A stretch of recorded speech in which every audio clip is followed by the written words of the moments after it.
Logan Pierce wasn't just any homeowner. He was a 42-year-old decorated police captain with the Austin Police Department, respected by officers, feared by criminals, and known in Oak Ridge Estates as the quiet guy with the spotless lawn and the no-nonsense stare. He didn't pick fights, but he didn't walk away from them either. 2 weeks ago, Logan had finally taken a break. He packed his truck, locked his doors, and headed to his cabin in the Texas Hill Country. His idea of rest, fishing, reading, and not having to listen to HOA complaints for once. Before pulling out, he gave one last look at his home. Nothing out of place. Fence sturdy, garage closed. Security cameras on. He had a gut feeling, though to twitch in the back of his mind that maybe leaving now wasn't the best move.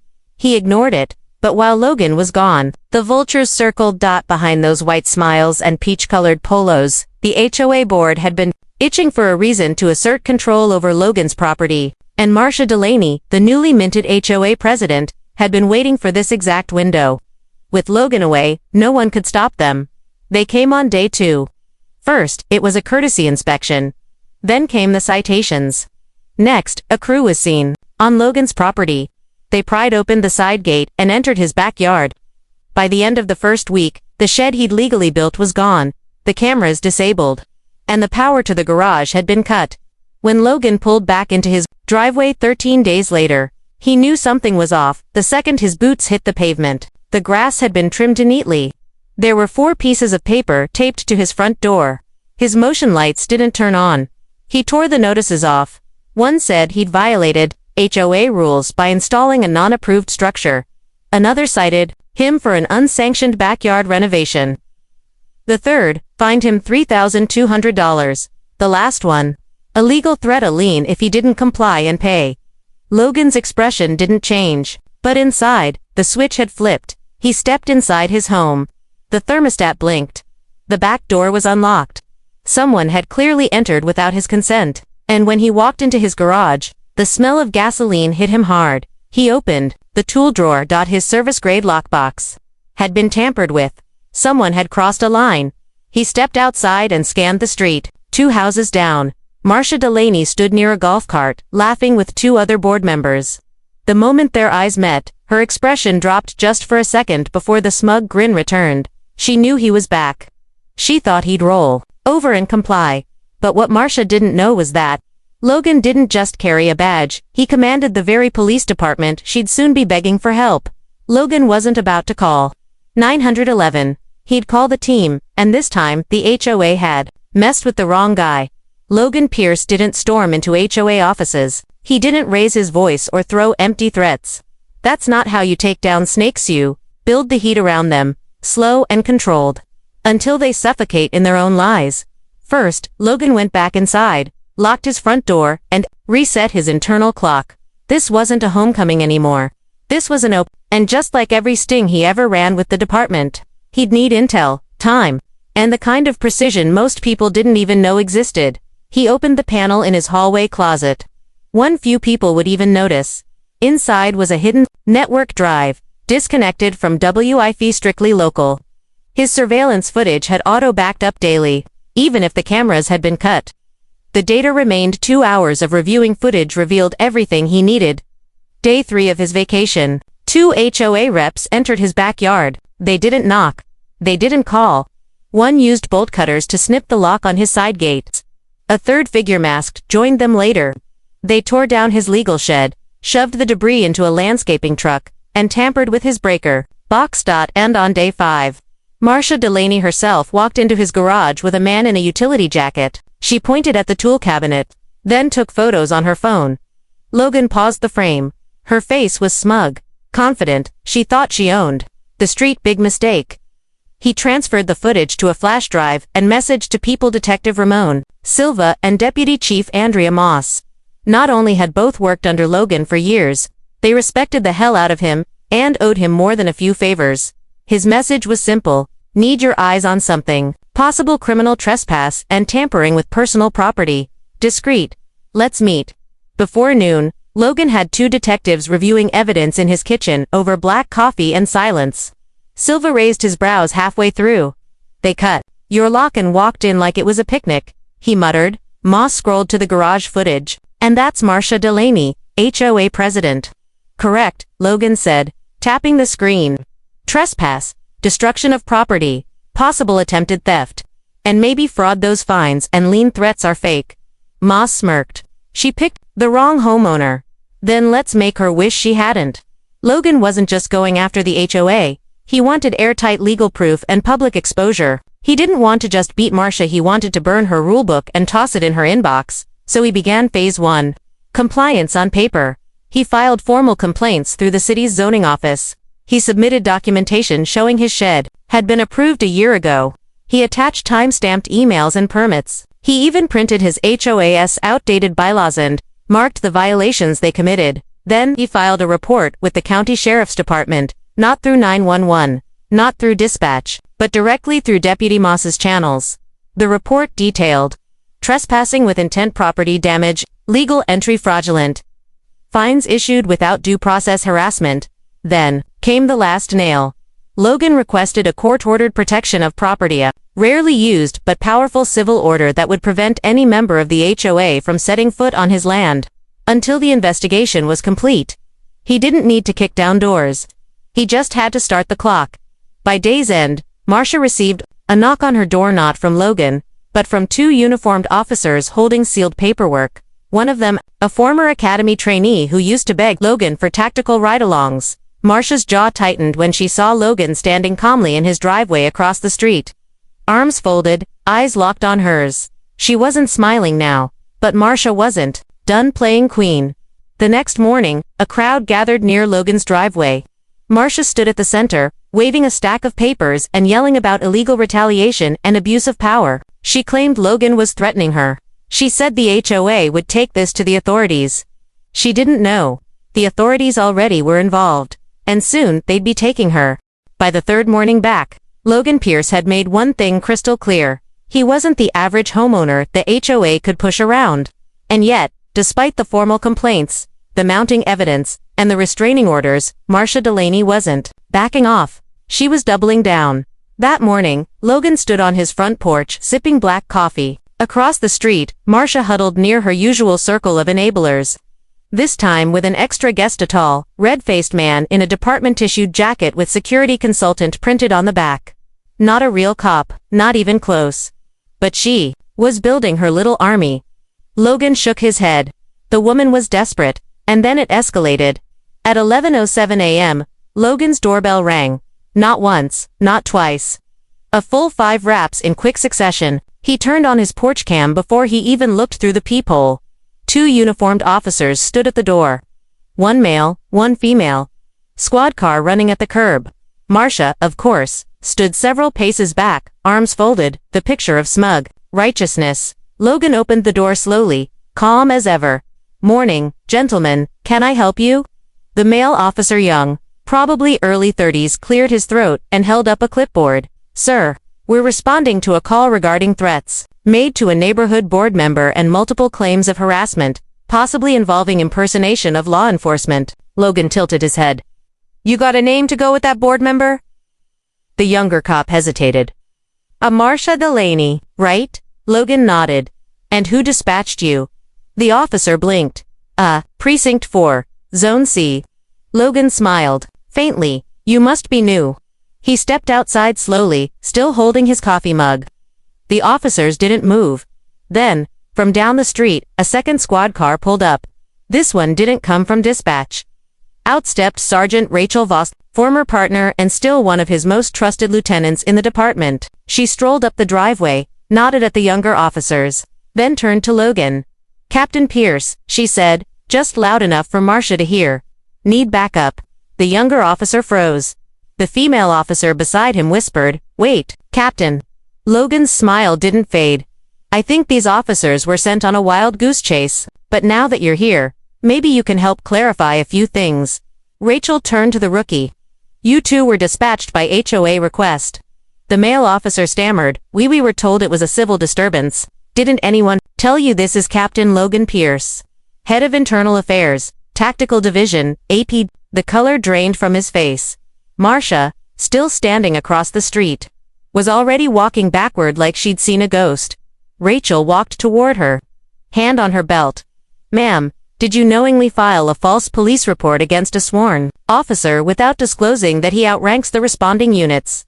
I didn't know who was coming, Marcia stuttered. I just called the non-emergency line. He's threatening us. He's weaponizing the department. Rachel held up a finger. Ma'am, I suggest you stop talking. Marcia looked around. Neighbors were now peeking from windows. One was filming from a lawn chair. Rachel turned back to Logan. You want to press charges? Logan shook his head. Not yet. I'd rather give her a little more rope, but I'll need a full record of this incident on file. And pull dispatch audio. I want to hear exactly how she described me. Rachel nodded. Already on it. Marcia had made her boldest move, yet bringing cops to the door of the man who literally trained half the department. It backfired spectacularly, but Logan knew. Her next step wouldn't be police, it would be legal. The morning after the cop debacle, Logan Pierce sat at his kitchen counter with a cup of strong coffee and a printed PDF of the Oak Ridge Estates, HOA, bylaws. Red pen in hand, he began circling inconsistencies like he was prepping for a sting operation, because in a way, he was. Marcia Delaney had pushed past HOA letters and bogus fines. She'd tried to weaponize the police. Now, she was going for the jugular. The letter arrived at noon. In a thick cream envelope marked with the letterhead of Clark and Benjamin, LLP. The language was polite but threatening. It claimed Logan had intimidated HOA officials, damaged community morale, and had initiated unlawful surveillance. It demanded the removal of all security cameras visible from the street and immediate payment of accumulated HOA fines and penalties now totaling $9,700. Logan almost laughed. She'd officially lost her mind. He scanned the signatures. The lawyer was Harlan Clark, a local attorney with a reputation for suing over mailbox height violations. Logan had crossed paths with him once before on a fraud case involving false HOA budgets and misuse of member funds. That gave Logan an idea. He opened his laptop, pulled up the county record system, and began combing through Oak Ridge Estates public financial disclosures documents. Every HOA was legally required to file budgets, expenditures, board elections, vendor contracts. It took only 15 minutes before he found the first red flag. The HOA's landscaping budget had ballooned from $12,000 to $42,000 in 2 years. The listed vendor, Green Smart Property Solutions. Logan raised an eyebrow. He cross-referenced the business license. Green Smart was owned by Jacob Delaney, Marcia's nephew. Strike one. Then there were repeated security improvements, billed at $18,000 annually. But Logan had never seen a single new camera, gate, or patrol in the last 3 years. When he looked into the recipient, Safefront Strategies had dissolved 2 years ago. The tax ID belonged to an inactive LLC in Marcia's name. Strike two. But the most damning, a $25,000 emergency fund allocation that was marked simply, discretionary reserve. No attached purpose, no receipts, no board vote records. Strike three. Marcia had been funneling HOA dues through ghost vendors and family connections. She wasn't just mismanaging the neighborhood, she was embezzling from it. Logan wasn't going to confront her directly. Not yet. He gathered the data into a tidy report, annotated each line item, and quietly dropped it in an encrypted folder shared with Deputy Chief Andrea Moss. He also forwarded a copy to Detective Ramon Silva, requesting a financial audit be initiated through the city's HOA Compliance Task Force. By that evening, the HOA's lawyer sent a second email, this time threatening civil litigation unless Logan agreed to meet for arbitration within 72 hours. Logan didn't respond. Instead, he called a friend at the county courthouse. By Friday, the tables turned. Marcia received a formal audit notice taped to her door. Not from Logan, not from the HOA board, but from the county auditor's office, triggered by suspected misappropriation of neighborhood funds. That evening, Marcia's voice could be heard echoing across the cul-de-sac, screaming into her phone in a frenzy. Her perfect suburban empire was starting to unravel and Logan had yet to raise his voice. But Marcia wasn't out of place. No, she was far too arrogant to quit. That weekend, Logan received an anonymous letter in his mailbox. No return address, no signature, just one line typed across the center. We know what you did in South Austin. You don't scare us. Logan stared at the paper for a moment, his jaw tightening. South Austin. That wasn't public knowledge. That was classified departmental history from a case no civilian should have known about. Someone had dug into his past. Which meant Marcia wasn't working alone anymore, and whoever she brought in next. They weren't neighborhood busybodies. They were dangerous? The knock wasn't loud, but it was sharp, calculated. Just 3 taps against the side window of Logan's garage. Logan didn't startle. He didn't flinch. He was already awake. Ever since that anonymous letter about South Austin, he'd known this was no longer just a war of fake fines and HOA pettiness. Someone had reached into the shadows of his past, and there were only a handful of people even within the department who knew what had gone down in South Austin 6 years ago, and none of them lived in Oak Ridge Estates. Logan slid quietly out of bed, stepped into the hallway, and flicked off the security system's alarm so it wouldn't trigger. He pulled his Sig Sauer from the biometric safe beside the fridge and walked in silence through the house. No lights, just muscle memory. At the side window of the garage, he saw a silhouette, male, medium build, hoodie, no movement, just standing there, waiting. Logan opened the door slowly, keeping the pistol out of sight. The man turned. "I'm not here to rob you," the stranger said, "but you're in more danger than you think." Logan squinted, studying his posture, his eyes, his breathing. Not jittery, not threatening, but definitely not from around the neighborhood. "Start talking," Logan said. The man lifted his hands. "Name's Wes Danner. I used to work private security for one of your old cases. Remember the Valencia raid? South Austin, 2018. Logan's stomach clenched. He remembered that op like it happened yesterday. A cartel-connected stash house. 3 suspects taken down. 1 dead, but the fallout had been ugly department politics. 1 internal whistleblower, and a buried report that never made the papers. You were on the perimeter crew. Logan said slowly. Wes nodded. Until I walked away. After that, I did contract work for neighborhood associations. Cameras, gates, private details. Logan lowered his weapon slightly. And now you're working for Marcia Delaney. I was, Wes replied. Until I realized what she was into. Logan narrowed his eyes. She's laundering money, Wes continued. More than just HOA funds. She's using her position to funnel checks through fake vendors and turn them around into cash. I saw it. I installed her home system. Her back office is like a mini lockboxes, burner phones, gift cards. She's paranoid. Logan raised an eyebrow. Why come to me? Wes shifted. Because you're the one person she can't buy or bluff, but she's scared of you now. She's digging. She found something about South Austin. I don't know how deep she got, but if she leaks the wrong version to the wrong person, your badge won't protect you. Logan clenched his jaw. He didn't fear the truth. But lies, twisted for political gain, that could ruin everything. She's planning something, Wes added. Said she's going to make sure you never wear a uniform again. Her words. There's a meeting Monday with someone from city council. I think she's pulling strings to go after your job directly. Logan stared at him for a long moment, then finally spoke. Leave town. What? You've done enough. If she suspects you talked to me, you're a loose end. She's dangerous and arrogant. Wes nodded slowly. I figured that much. Without another word, Wes disappeared into the night.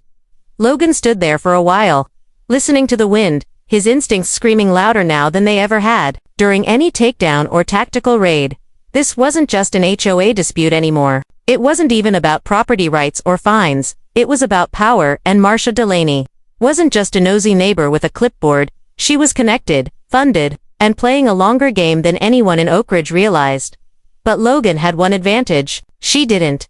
He knew how to set the trap hand wait. Logan Pierce wasn't interested in a fistfight. He was building a case quietly, deliberately, like a spider weaving a web where the prey wouldn't even know it was tangled until it was upside down and paralyzed. And Marcia Delaney was stepping straight into it. After the late-night warning from Wes Danner, Logan got to work. He didn't file more complaints. He didn't make noise. He simply adapted. That Monday morning, while Marcia was busy prepping her emergency meeting with a city council rep, Logan walked into the downtown courthouse with 2 USB drives and a sealed manila folder. He didn't need an army one friend behind the glass at the district attorney's office, Alicia Brenner, who owed him after he helped her brother get into the academy years ago. What's all this? She asked, flipping through the folder. Video footage, financial discrepancies. A witness who used to work for her, and evidence of mail fraud. unlawful entry, and possible identity misrepresentation tied to a known HOA president, Logan replied. He wasn't there to make accusations. He was handing over facts, a neat pile of evidence Alicia could present to a grand jury if needed. He didn't want to throw punches. He wanted her disqualified, disgraced, and indicted. But the real trap, that was still coming. Logan returned home that afternoon and began stage 2 of his plan. He parked his truck in the driveway with a visible body cam clipped to his collar. He made sure his outdoor security cameras were fully visible. Then, he installed a small sign at the edge of his lawn. Private property, recording in progress, HOA trespassers. Will be prosecuted. He wasn't bluffing anymore. He was baiting her, and Marcia couldn't help herself. The next morning, Logan received a notice taped to his mailbox. No envelope, no postage. Just a bold letter that read, "Your actions are escalating the situation. Cease and desist or legal proceedings will begin immediately. You are not above community rules." It was unsigned, but Logan recognized the ink, the spacing, and the grammar. It was classic Marcia. That afternoon, she walked past his house slowly, flanked by 2 of her loyal board members and that same fake security consultant who'd stood beside her during her HOA tantrums. This time, though, she had a clipboard and a camera of her own. They approached Logan's driveway. He didn't come outside, he stayed in the window, watching silently as the trio walked onto his lawn. He hit record on his phone, already capturing the audio on multiple mics. Marcia stepped to the sign and pointed. "This sign violates HOA design standards," she said out loud, for the benefit of the man filming behind her. "It must be removed. Non-compliant signage is subject to fines." The man filming muttered, "Got it on video." Marcia grinned up at Logan's camera. "You want to play games with rules? I write them." Logan didn't respond. Not yet. But 2 cars down the block, a silver sedan sat parked behind a tree. Inside, Detective Silva and Sergeant Rachel Voss were recording from their own angle on Logan's request. They were there in an unofficial capacity, but the footage they captured would be admissible if things turned criminal. And Logan knew it wouldn't take long. Later that evening, Logan printed still frames from the video. Marcia's foot on his private lawn, her voice calling the shots. The timestamp showing she entered without permission. He also scanned in the unsigned threatening letter and sent everything to Alicia at the DA's office. At this point, Marcia had entered private property under surveillance left anonymous. Threatening letters in his mailbox, continued enforcement, attempts while under investigation, and now filmed herself violating the very bylaws she claimed to uphold. Logan's trap was nearly complete. He sat on his porch that night, calm and cold, as Marcia's golf cart zipped past again. She looked smug. But she didn't know that the city council meeting she'd planned had a last-minute guest added to the invite list. Logan himself, and he wasn't coming to argue. He was bringing proof. Marcia Delaney was riding high on delusion as she marched into the Oak Ridge Community Center that Thursday evening. She had her clipboard in one hand and her trademark smug grin stamped across her face like a badge of authority. Her entourage, 3 board members, to neighborhood loyalists, and a thin, greasy lawyer named Harlan Clark flanked her like a royal procession. The city council liaison, Linda Morrow, sat at the long conference table near the front of the room. It was supposed to be an informal community concerns session. Marcia planned to turn it into her own courtroom. Her opening line was pure performance. "We are here tonight to address a very serious threat to our community," she said, projecting like a drama club diva. "One resident has used intimidation tactics, abused his authority as a police officer, and is actively undermining the harmony of Oak Ridge Estates." The murmurs started right away. Neighbors shifted in their folding chairs. A few of them glanced around, wondering who she was referring to. And that's when the doors in the back of the room opened. Logan Pierce walked in. He wore no uniform, no badge, just a black collared shirt, jeans, and the kind of calm expression that usually came right before a tactical breach. In one hand, he held a slim black folder. In the other, his phone already recording. Marcia's jaw clenched. Her lawyer stiffened. Logan walked straight to the table, placed the folder in front of Linda Morrow, and said, "I believe you'll want to see this before the meeting continues." He stepped back, folded his arms, and watched the room go quiet. Linda flipped through the folder. Inside were printed emails from the city zoning department confirming Logan's shed had been legally permitted, still images from Logan's security system showing Marcia trespassing and tampering, a notarized statement from Wes Danner confirming her use of HOA funds for private gain. A breakdown of over $87,000 in ghost vendor transactions tied to Marcia and her relatives. A letter from the district attorney's office marked active investigation in progress. Linda's eyes widened. She looked up at Marcia. Ms. Delaney, is any of this true? Marcia chuckled nervously. Those documents they're manipulated. He's twisting facts. He's been targeting me. Logan stepped forward. Ms. Delaney entered my property multiple times without consent, issued falsified fines, threatened legal action based on fabricated infractions. And now she's using her HOA presidency to cover up personal financial schemes. That's not a neighborhood dispute, Linda. That's fraud. Linda turned to the audience. Folks, this meeting is now officially paused. Marcia stood, face red, voice cracking. You can't just take his word for it. He's a cop. He's using his status to bully me. Logan's expression didn't change. You called the police on me. You sent lawyers. You dug into my past. And when that didn't work, you started lying to city officials. But what you didn't know, Marcia, is that I know how to build a case. And I never needed to bully anyone. I just let your own actions bury you? Council liaison, Linda Morrow stood. I'm forwarding all of this to the ethics board and the district attorney's office. Effective immediately. I'm recommending that you step down from your position until the investigation concludes. Marcia exploded. This is corruption. I am the HOA. A neighbor in the back muttered. Not anymore, you're not. Laughter broke out. Marcia turned, beet red, and stormed out of the building, knocking over a chair on her way. Her lawyer chased after her, looking like he wanted to disappear. Logan didn't celebrate. He simply walked out, nodded once to the crowd, and disappeared into the night. But his job wasn't done yet, because the next day, a black SUV rolled up to Logan's curb. Two men stepped out in suits, both from internal affairs. One of them held a sealed envelope. Logan opened it. Inside was a formal notification. A complaint had been filed against him. Someone anonymously had accused him of abusing departmental access to target a civilian. The black SUV pulled away from Logan's curb, just as the sun dipped behind the rooftops of Oak Ridge Estates. The two men from internal affairs had been polite, even apologetic. But rules were rules of for a captain. Standard procedure, sir, one of them had said. We'll need to review the complaint before making any determination. Logan knew what this was. Marcia's last move. With her public reputation in tatters and an investigation looming, she was trying to claw back whatever power she could. If she couldn't beat Logan through HOA nonsense, legal threats, or city council manipulation, she'd try to smear his name inside his own department. And the sad part, it almost worked. For 2 days, Logan remained under informal review. He wasn't suspended, but he was told not to comment on the HOA situation further. Internal Affairs had received an anonymous report with wild accusations, abuse of authority, conflict of interest, surveillance, overreach. He recognized the language. It was Harlan Clark's legal copy-paste job, just padded with half-truths and buzzwords. But Logan had been playing chess, not checkers. He already had his queen in motion. Earlier that week, before delivering his evidence to the DA, Logan had requested one very specific favor from Sergeant Rachel Voss. Quietly check the call logs and subpoena records from the HOA's legal firm. Not public records. Not general chatter. Just the exact date and time that a complaint was filed. And from what IP address. And that's when the twist unraveled. The anonymous complaint.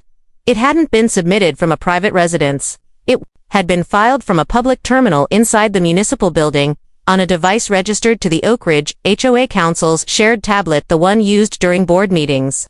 The digital fingerprint traced straight back to Marcia Delaney. Login. She hadn't just filed a complaint. She filed it using a city-owned device under a false name, a direct violation of civil conduct statutes and a potential criminal offense if proven malicious. That was the last piece Logan needed. He walked into the IA office himself, evidence, folder in hand, and calmly laid it on the desk. You wanted to know if this complaint had merit. He said. It doesn't, but I'll let the metadata speak for itself. Within 48 hours, Internal Affairs cleared him entirely. But they didn't stop there. The DA's office moved swiftly after getting the full timeline. Marcia's actions had gone far beyond HOA abuse. She'd filed false police reports, misused city resources, embezzled funds through ghost vendors, tried to influence a council member during an active investigation and submitted a forged complaint under a false identity when officers arrived at her home the following Tuesday morning. She didn't answer the door with a clipboard. She came out in tears. The cuffs clicked tight. Neighbors watched from windows as the Queen of Oak Ridge Estates was escorted to the back of a cruiser, no longer ruling from her golf cart but shackled in the very system she thought she controlled. Logan, he didn't gloat, he didn't post, he didn't celebrate, he simply returned to his porch, brewed a strong cup of coffee, and turned the security camera sign back toward the lawn. The neighborhood was quiet again. But the story wasn't over. For everyone in the months that followed, a new HOA board was formed, this time with actual transparency and community votes. The fines were reversed. Logan's shed was rebuilt, this time with city funding as part of a property damage settlement, and best of all, Wes Danner, the night visitor, was hired by the city's HOA oversight committee. Turns out, whistleblowers with ethics and guts were in short supply. Marcia, she took a plea deal. No prison time, but she lost everything. Her position, her power, her property. Her house went up for sale by court order to pay restitution. The listing, it sat untouched for 94 days, because everyone in Oak Ridge Estates knew, you don't mess with Logan Pierce, not in his home, not in his city, and especially not when the cops you call answer to him. Ever had someone try to use authority to destroy you only to fall on their own sword? If you enjoyed this story, don't forget to like, subscribe, and share it with anyone who's ever dealt with HOA madness. Because sometimes, justice doesn't knock, it kicks down the door.